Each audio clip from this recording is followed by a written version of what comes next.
Hey everybody, it's Romania Black. We're on episode 14 of Modao Zushi. So it's been a little while since I watched episode 13. I have been told to watch episode 14 and 15 back to back. And the last time somebody told me to watch a show back to back, it was somebody telling me to watch episodes 23 and 24 of Banana Fish back to back, which were the end of that season. I didn't do it with that series because I'd already recorded episode 23 when I was told that. But I'm doing it for this. I don't know what to make of that. Oh, buddy. Man, last episode had a lot going on. As I'm recording this, episode 12 is on YouTube and episode 13 is on Patreon. So as I'm recording this, we're pretty much all caught up. As a lot of you have told me, Wenqing, the boss girl, I'm excited to see more of her, and Ning. Chang's got his core back. Somebody, I think Sarah Linda, it was you, was talking to me on YouTube in episode 12 about the theory that WuXian has something to do with Chang getting his core back besides just letting him go to the Sangren disciples and persuading them to give it back. Something sus. Something in last episode is very sus, and I can't put my finger on it. And a lot of you had said that it's a mystery that we don't know, and that we're hopefully going to find out more about the Songrens in season 3, which I'm excited about because that leaves some mystery out in the open for season 3 when we get to it, because we're going to go straight to season 2 after this is over. After episodes 14 and 15, we're going to go straight into season 2. So I'm excited about that, but something is really suspicious. WuXian was really distracted last episode. He looked nervous to be in the Yiling setting, even though it looked really pretty and there were no beasts. He looked really nervous, and I'm sure he was nervous for Chang. And then the last 5 minutes of episode 13, I mean, great. Zishan, you're doing the Gandalf work of getting all the clans together to attack the winds with the Sunspot campaign. Awesome. Good on you. Good on you, Zishan. Wangji, you're using your Ouija board to go and track people down. Good on you. But WuXian, we were talking about this with episodes 12 and 13. In last episode, there's that symbolic moment of WuXian just accepting the resentful energy. Like way back in episode 5, WuXian was like, I'm not going to use it anymore. I'm not going to accept it. I'll never use it again. But you know what? I commented on Patreon. I said, you know what? WuXian has lost his foster parents. He technically lost his foster brother for a while in him going crazy, losing his core and nearly strangling WuXian. He lost his home with Lotus Pier. He was stabbed in the chest by Chao. He supposedly had his core melted by the core melting hand, which the core melting hand looks a little suspicious about that. But he was thrown off a cliff, 300 style, into a vat of resentful energy. This boy has been through a lot. And at the end of the day, despite all those hardships, he also has a vengeance against the winds. Like last episode, WuXian said, I will become a ghost and haunt you. Like that's how just bent on revenge WuXian was. So I can understand him in this moment of wanting vengeance so badly, letting that resentful energy in. And I like the symbolic montage that we get. Someone was talking about the red maple leaves and it's being a symbol of moving up in status. And so I wondered if that was maybe, because it transitions to him at Lotus Pier, so I wonder if the red maple leaves was signifying when Fang Mian brought him home with him back to Lotus Pier, if it symbolized that perhaps. And then there was the moment with Wangji, and Wangji looks back and says Wei Ying, and it's like, oh, he said his first name, and then it just fades, and that's when the resentful energy comes in, and then it transports back to him losing his parents. So it's like these moments of happiness and love were overshadowed by this moments of loss and seeking vengeance. And that's what the resentful energy feeds off of. So I thought that was such powerful symbolism, and it just like manifesting and taking this form that was like taking him over. And he says no. So I'm wondering if him saying no is saying, I'm not going to let you control me, but I'm going to control you. And so I'm fully expecting Wing to show up, fully expecting WuXian to show up, harnessing this resentful energy to go after the winds. Now, the question is that going to fly in the face of the Sunspot campaign? Because it seems like the Sunspot campaign has this whole plan and Chang is a part of it. So I'm curious how that's going to go. But I'm a little disappointed in Chang so far. I know he had the big reveal and he's all like deep voiced and mature now because he has to put that on to be, to sit at the big boy table. But I'm curious. I'm like, Chang, I hope that you mention your brother, your foster brother, Wuxian, having something to do with you getting your core back. I hope that's the case. Because if he doesn't mention that or give Wuxian credit, I'm going to feel a little bit not sorry for Chang, because Wuxian, I've really felt bad for Chang since he lost his parents back in episode 8, right? Or episode... Was it? Oh my gosh, was it episode 11? It was episode 11. It wasn't that long ago. It feels like half a season ago. I felt really bad for Chang since episode 11, but a lot of you have pointed out on YouTube and Patreon that Wuxian suffered too, and Wuxian has been very self-sacrificing and dealt with all those hardships. And Chang, if he doesn't acknowledge Wuxian at least helping him get his powers, I'm going to be a little disappointed in him. I'm not going to lie. So... oh, guys. So, yeah, we're going to watch episode 14 and talk about it and then go into the season finale. Yay. But anyway, I've rambled for 6 minutes. So, thank you all so much for watching. Thank you for not spoiling me. I really appreciate it, especially going into these last 2 episodes. You guys have just given me information, but not spoiled me. And I love that. So, yeah. Let's just... see what happens, right? And we're going to start this episode 14 of Modazushi, here in 5, 4, 3, 2, 1. Let's go.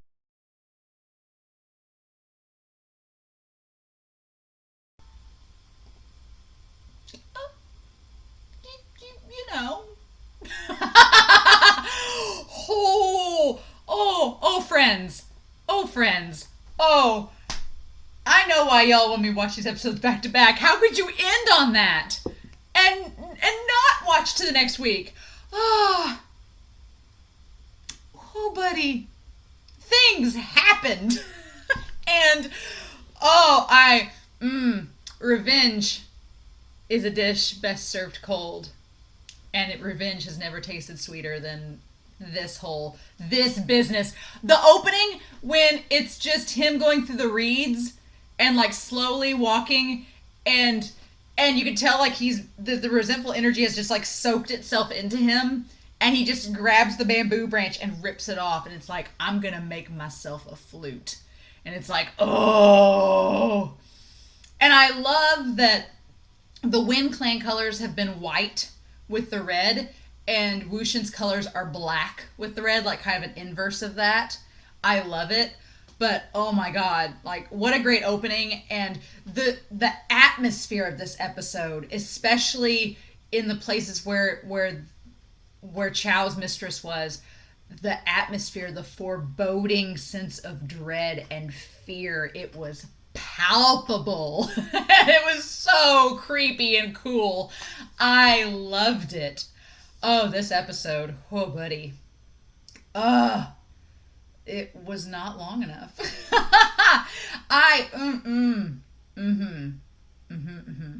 Yes, indeed. There was a couple things at the very beginning that went by so fast. I want to go back and read them because, again, we have our narrations, and again, the story goes in the Sunspot campaign. The story goes. We get our are they reliable narrators? We're not quite sure. But I love the clouding of the clouds over the sun, that the Ni clan, the Jin clan, the Lan clan, and the Zhang clan all teamed up with 8,000 cultivators to take on the winds. Just like in the OP, we had all the banners and everything to purge evil and bring justice to the world. We got all that. I love the metaphor of the ant against a tree. That they're like, you guys, it's basically that it's not exactly going the way they'd planned. They're not exactly winning. And the core melting hand is still around, unfortunately. But so in the Jin clan, in the Langyu of the Kilu region, which was Jin clan's turf, and we get to see one defeat after the other. So Yao, we have Ming Yao, which I don't know if we've met Ming Yao yet. I'm curious. Ming Yao. Interesting. He's one of the Jin clan members. Interesting. I'm assuming we're going to see more of him later.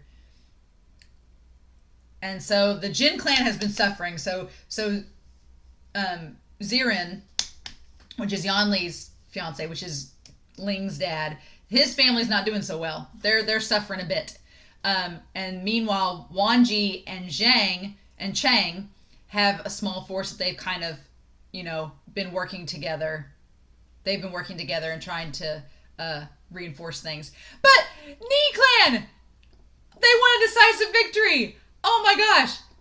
Ni Mingzhu, he beheads the Zhu guy. We don't even get to see the first son. I'm a little disappointed in that. We don't get to see the first son. And I thought the Ming Yang guy was going to die, like, right off the bat. But he beheads Ruhan's son.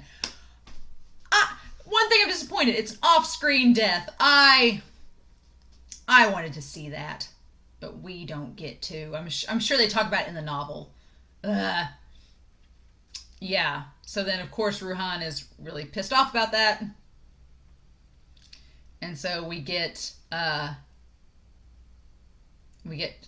like the idea that Qing and Ning, the sister and brother, that they don't want to join the fight, that they're healers, and she makes it a point to say, no, we are healers. If we go into battle, we're not going to abandon our principles. We are going to stay doctors. We're going to stay healers on the force. We are not going to fight, no matter what they say. She's like, our family has a very proud tradition of this. We're not going to let Ruhan sway us. And I really like that conviction that she's like, no, we're not going to let that, rule over us. We're going to do our job, and that's that. And Ning's like, Ning, being the precious, perfect cinnamon bun that he is like, yes, of course, that's exactly what we're going to do. And I like that a lot. So, meanwhile, Chang, buddy. So Chang does confirm that he's been searching for Wuxian, and they just can't find him. So I'm glad that he at least admits that he searched for him. Chang is problematic, especially in this episode, and Wangji kind of calls him out on it, because there's these creepy talismans everywhere that Wangji has discerned is normally talismans exorcise spirits, and they're made from cinnabar, but these are written in blood, and they're attracting spirits and bad energy instead of warding it off. And Wangji's a bit freaked out by this. He's like, this isn't natural. It's not right. It's very sinister. And Chang is like, yeah, that's odd, but you know what? It's killing winds, so I don't care. Let it be sinister. Let it be heresy. As long as it's getting the job done, who cares? And Wangji seems a bit affected by that. He's like, hold on now. We're fighting this war because our lives are on the line and our dignity and honor, but using this type of magic is not exactly, this cultivation is not exactly going along with what Wangji knows as being righteous and dignified. Right. I love the creepy atmosphere of all this place with the feral ghosts and everything.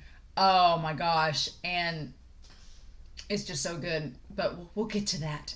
And so going back on here, the Chang clan, Jiang clan getting invigorated. And Yanli. I'm so glad Yanli's okay. And she's still concerned about Wuxian. And that reunion between her and Chang was really sweet. And you could tell he's like, even though he's acting more mature and grown up, he still does care about his family. And she's literally his only family he has left. He doesn't think Wuxian's alive at this point, so she's literally all he has. And the fact that they get pointed out, that they get called out, it's so, so unfortunate. The Mistress, let's talk about her. She gets right from the start how bad the situation is, because she's like, what if Wuxian's come back to kill us? Girl knows what's up. And it's a little too late, because she's like the only one that reasonably knows what's going on. And Chao's like, nah, just whatever. Look at all these talismans protecting us. And she's like, no, I got bad juju vibes from all of this. Rightfully so. But man, you guys. Oh, the scene where she was devoured by the zombies, like literally devoured. The imagery, everything turning green, the talismans lighting up, the lighting, the atmosphere, like that's probably one of my favorite scenes in this whole series so far, just because of how genuinely scary it was. And that creepy zombie baby that like crawled up on her. Oh, you guys. That, one of my favorite scenes in the whole show. Like, that zombie baby. Ugh, ugh, ugh, is so creepy and gross. But so satisfying that this woman got her comeuppance. And I feel a little bad for her that she got eaten by the zombies. And then all the birds. As soon as we saw that opening shot in episode 1 with all the birds surrounding Wuxian, I was like, all I want is to see something like that again. I was like, I hope that's not like a one and done thing. That's the only time we see the animation be that amazing. And this episode, oh my gosh, you guys, the animation was just so top tier. It was so damn good. But yeah. So there's all that, and the zombies ate her and everything. And then this battle scene. Yeah, Chang's fighting them off, but Wangji like playing the instrument until his fingers were bleeding, just were raw and bleeding. It's like, and Wangji's this perfectly stoic, calm, collected character that is never like untidy, and you just see the blood dripping off of his instrument. It's so sad, and he's just in such pain, and the strings break on his instrument. He can't do anymore, and he's shaking. And then Xiao. I want to see the zombies eat Xiao. I hope that happens. I really hope it happens. I need it. Or better yet, I hope the Mistress comes back and she's the one that gets him. That's what I want, because Xiao has had it coming since like episode 4, and I'm like, I'm so ready for him to get taken out.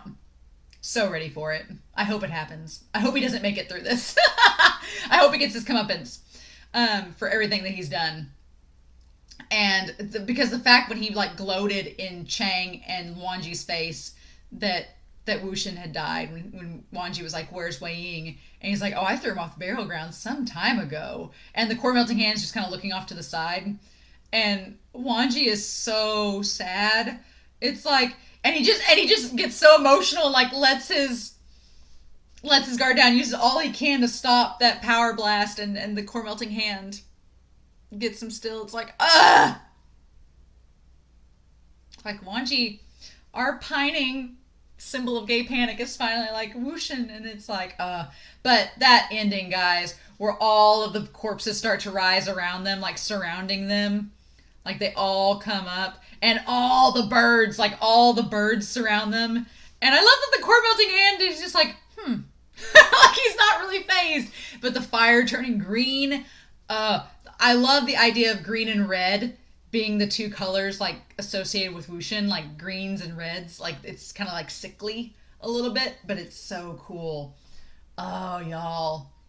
And of course, I'm a little curious because Wangji was not happy about the talisman, so I don't think Wangji is going to be on board with Wuxian's reformation here at all, really. But oh my gosh. Yep, all the corpses are surrounding them, so will the corpses know who's who and differentiate between Xiao and Wangji and Chang? And then right at the end there, we see this like billowing cloak and hair flowing and that erratic flute playing. Like it's just, and those eyes, like, what a tease. What a tease. You guys. I have a feeling that Wangji's not going to be on board with Wuxian's use of resentful energy. And I have a feeling it's going to conflict with how he feels, because on the one hand, Wangji's probably going to be happy that Wuxian's alive. But then on the other hand, Wangji's not going to be happy that Wuxian's alive and using all this resentful energy. So what do we do? Holy cow, guys. This series, this episode might be one of my favorites so far, and we still have one more to go of the season. But I'm so excited. I definitely can't wait. I want to see what the season finale is. I'm sorry you all have to wait. I really am. I'm very sorry. My apologies. Just pretend that I didn't watch this next episode in like the next half hour, because I want to go back and rewatch this episode first and just soak it in. But yeah. Oh my gosh, guys. I can't wait for y'all to read your comments down below. Obviously, you can go ahead and do season 1 spoilers down below, because at this point I'll have watched the last episode, but I probably won't talk about the last episode until next week. But please no season 2 spoilers, because I won't be getting to that till later. But yeah. Next week, season finale of Modao Zushi season 1. I'm ready for it. I'm ready for the reveal. The Yiling patriarch. Let's do this. Let's do this. So, in the meantime, I'm so hyped, guys. I hope you all have a wonderful week. Please stay safe, take care, and I will be back next week with the season 1 finale of Modao Zushi. Bye.